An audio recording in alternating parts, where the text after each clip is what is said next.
All right, so next one, nutrition. Here's the thing, whatever. So a food can be healthy for you, but bad for weight loss. A good example is oil, right? So like I said before, it's just calories in the end. It's biggest thing, how to get your calories down, your protein up, make sure you sustain it. And so you wanna try to focus on nutrient-dense foods.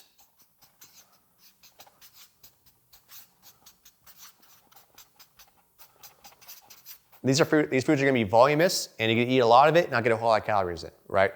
So an example of food that's gonna be good for you but terrible for weight loss is actually oil or olive oil. So olive oil, usually 130 calories, it's a bad 3, per tablespoon.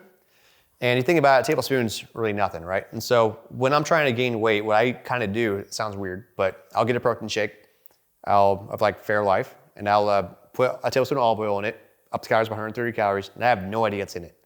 So a lot of times when you are cooking with oil, you know, people aren't just getting a tablespoon and doing this and pouring it in. They're probably getting the oil and just pouring it in. So they're generally adding a couple hundred calories per serving just off the extra oil. So the best thing to do is cut out oil, I say oil, and use 0 calorie spray. 0 calorie spray is gonna do the exact same thing. It's gonna basically make it so it doesn't stick, but it's gonna be 0 calories. Oil is probably the biggest thing you can change to lose weight. Because like I said, we just wanna get calories down, make it easy. Same thing if you're using butter. It's very palpable, it's very calorie dense. You wanna get rid of it or minimize it, right? Another thing too, so when you are eating, generally the higher percent protein percent higher, the leaner it's gonna be. I'll give you an example. So think of chicken breast, right? Chicken breast, I may kind of mess this up, but 5 ounces, I wanna say it's what, 130 calories, 30 grams protein. It's pretty good. 5 ounces is about the size of my hand, right? Let's compare that to, let's say, almonds, right? So let's go almonds. Let's actually look this up, just so I don't make sure I don't mess this up. So almonds, it's a food that a lot of people will say, okay, this is healthy, or like this is a protein, but it's not really conducive to their goal. So almond calories. All right, so 1 ounce is 56 calories.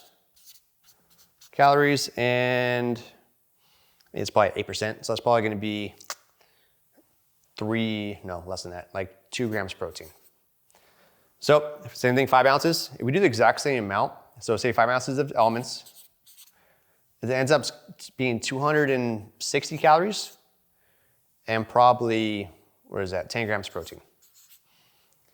And so you can see, just having almonds compared to chicken, you basically double the calories and the protein is less. And so almonds is not really the best thing for your goal. And so I know a lot of you guys have, MyFitnessPal, or we have our own app. As you know, I own 6 personal training gyms. We all work on sustainable weight loss. You scan a barcode. Say you go to the store, scan that barcode. The higher percent protein, 99% of the time, linear it's gonna be. So say you're gonna go buy some milk, right? Scan the barcode for each one. Highest percent protein, just get that one. Same thing, do that for cheese, do that for meats, all other stuff. We have our own nutrition guide too, so you have percent proteins for all the proteins. Generally, when you're having a protein, you want to prioritize that. Protein. Your goal, it should be at least above 70%. Like I said, so 70% protein, that's going to be something like tuna, shrimp, chicken breast. I think pork tenderloins about 70%. A couple ones to kind of be wary of. So one is salmon. Salmon's actually gonna be a lot fattier. It's closer to 55% protein. A lot of steaks are gonna be fattier. Doesn't mean you can't have it, you just wanna be careful of it. So like I said, higher percent protein, the better. Okay, and do that for literally everything you do. And that's gonna be the best thing for you when it comes to being efficient with losing weight against your goal. That being said, I know a lot of people have like snacks and they have drinks. Like for me, I like my old fashions, right?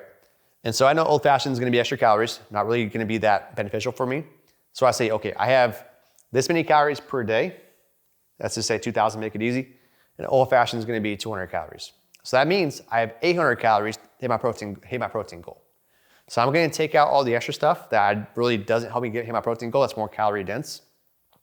Take that out or have less of it, so I can have my old fashioned. Same thing, I know a lot of people, like to graze. Good snacks to have when you're grazing, popcorn. Not like the movies theater kind of buttery popcorn, but just plain popcorn is amazing for that. Lean meats are amazing. I mean, vegetables are amazing, beef jerky. These are all good options to have you, get the calories down and the protein up. That being said too, let's say you have snacks that you love, right? Say you have, like I was craving funfetti cake last night, right? You need to put all the things that are really not good for you, kind of out of sight, out of mind, out of reach. So just put it in the garage, put it, top shelf of the kitchen, make it so you don't really see it, and it kind of takes, this is a pain to get it. Same thing when I was younger, I used to love Dr. Pepper.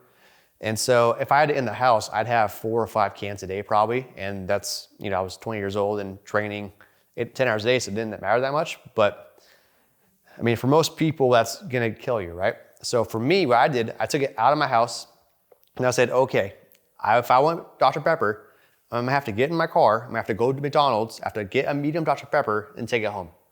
And a lot of times my laziness was higher than the actual craving itself, so I ended up not doing it. So if there's foods that are, your guilty pleasure, just make it out of reach and hard to get to. And that's gonna make it much easier for you to, not have it instead of just having it right in front of you 24/7. So for the foods that are gonna be good for you, have them close, have them easy to hit. Foods that are gonna be essentially not good for you, out of sight, out of mind.